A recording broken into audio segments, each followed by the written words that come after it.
Hi there. Hi. How are you? I'm good. How are you? I have to say, reading about you, you're absolutely amazing. Oh, my God. Thank you. That's very nice. I'll call you every day. And You can. You absolutely can. And I'll be calling you one day when I finally get proposed to. Oh, absolutely. For you. No, you're in California, correct? Yep. How is the weather out there today? Angeles. Oh, it's gorgeous. It's probably close to 80. Wow. It's wedding season, right? A lot of people are getting married out there now? It is wedding season, yes. Everyone is doing their fittings and getting ready for their parties and buying their little party dresses. So. Oh, my gosh. Now, tell me, where did you grow up, and how the heck did you get to do bridal designs for, all these amazing people? And, I know everything about you, including your Disney line with, who was it, Costco? Well, no, Disney line was with Disney. Okay. And then I have a line with Costco as well. Amazing. Yeah, amazing. I keep building these partnerships with these very large companies that want to get into the bridal world, so it's really fun. How old were you when you designed your first wedding dress? How old was I? Yes. My first wedding dress, I was, I think I was 20 when I designed my first wedding gown. Did you know right then and there that that's what you wanted to do? No, not wedding gowns. I knew that I had been going to school and in design. I went to Otis Parsons, and so I knew that I wanted to do evening wear and suiting and tailoring. I love to drape, which is when you put fabric on a dress form and you build it around the body. I do that with toilet paper for bridal showers. I do that at bridal showers. While drunk. That's right. Yes, of course. Yeah, it always looks lovely. Always. Yeah. And it sort of evolved into bridal after I was living in San Francisco at the time and dressing a lot of friends and socialites for evening events and social gatherings, and that sort of turned into doing people's bridal gowns. And then I just noticed that everything in the market was there was a lot of everything on every gown, and my general aesthetic is much more sort of classic. With quiet details. It's not really everything in the kitchen sink. So we developed a first line of bridal I think it was probably about 14 years ago now. How long does it take to design one dress? Oh, well, that's sort of a loaded question. It could take a couple of minutes to design a gown, or it could take days and days and days. It kind of depends on what's going into it. If we're designing the fabric and making the fabric and designing the beading and hand beading it, it's months. So you also design dresses based on your clients. They come in and they're like, hey, I kind of like this. Can you kind of combine this with this? You do all that as well? We do. We do a lot of couture. We're quite different because we have a showroom and because we have a full collection. You can walk in and find a gown, fall in love with it, and walk out the same day with it. Or you can walk in, try on a gown, and go through the normal process of it's going to take 6 months to have it made.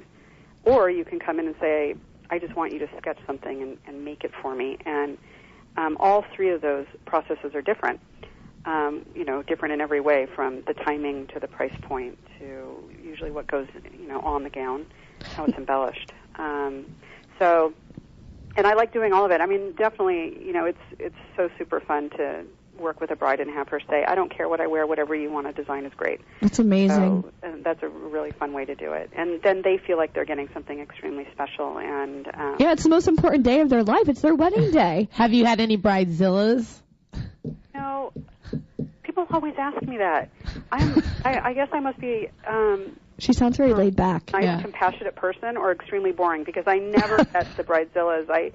Our showroom, it has this sort of lovely, calm atmosphere, and I think that it, evokes calmness. People tend to come in and they enjoy themselves and they're happy, and we don't really get to that place where you turn into a Bridezilla. Right. I mean, sometimes you have mothers that are, very anxious or stressed out or looking for something very specific for their daughter, and then you just kind of try and manage that and keep the mother a little bit away from the bride while she's making her decision, so that she doesn't upset the bride. But no, we don't really have the Bridezillas that you see on TV. We don't really get those girls, and we don't have a very the environment isn't big on no, you can't have that. Our environment, the showroom is much more geared towards giving the bride what she's looking for and finding the perfect dress or whatever it is for her. So, there really isn't room or a place for a bride to completely freak out. Yeah. I mean, do you get any brides that come in there that want like a celebrity type gown, like a Kate Middleton, for example? What did you think of her dress? Because I know all the hours it took to, kind of put together that dress. And, I mean, I still have the People magazine. I plan on keeping it as a collector's item forever. And just the beading alone was stunning. It's so funny because her gown was such a topic of conversation for designers and for the industry for so long. And so many designers came out with remakes of her gown thinking that they would make millions on it. I loved her gown. I thought it was perfect for the wedding and, for the type of wedding she was having. A lot of people thought that the neckline was way too low. I thought it was perfect. I thought the shape was perfect for her. She looked beautiful in it. She walked beautifully in it. She moved beautifully in it. And I thought the details were really nice. None of it is going to scream, 2011, right? Which it was very Grace Kelly-esque, very classic. Want it to be timeless, right? And I think it certainly is timeless. And it was a nice nod to, the sort of the time period and the heritage. Right. So yeah, I loved it. I loved it too. Now, obviously, doing wedding design, like, did you have any mentors? Like, how did you kind of, because I know that you've done work, and I was reading Rachel McAdams and Isla Fisher and Will and Grace and all these amazing, Michelle Obama. Yeah. How do you go to that? Like, tell us the steps how do you do that? I'm baffled by that. It's amazing. Well, I dress women for a living, so I'll do their whole wardrobes. Right. Sometimes for clothing, somebody will come in and they'll say, "Oh, I bought this great skirt and I want a wonderful top to go with it." But for the most part, I design their whole wardrobes or a collection that they're going to wear on a trip or, wherever it is that they're going. And there's something about designing for women and creating a character for them, or I always call it giving them the sort of armor that they need to go out into the world and feel confident and feel amazing about themselves. And clothing does that. It can either make you feel very uncomfortable and intimidating, or it can make you feel amazing and sexy and strong. And so I like to create clothing that give women that feeling. And, working with, a regular businesswoman or working with a celebrity on a movie or a show, it's the same thing. Everybody has the same fears. Everybody has the same insecurities for the most part. So either way, you're still creating or dressing a character, Do you have any dream person that you wish to see your clothing on? Anybody that you haven't worked with as of yet? Yeah, I think there are a couple people that I would love to dress just because I like what they stand for. Mm-hmm.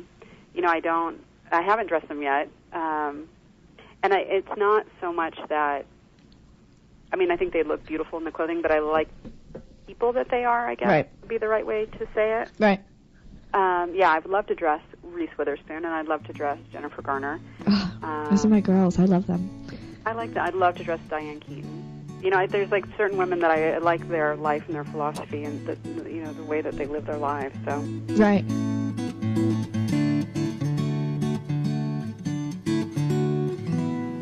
Join us on all our social media networks. It's going to be extraordinary.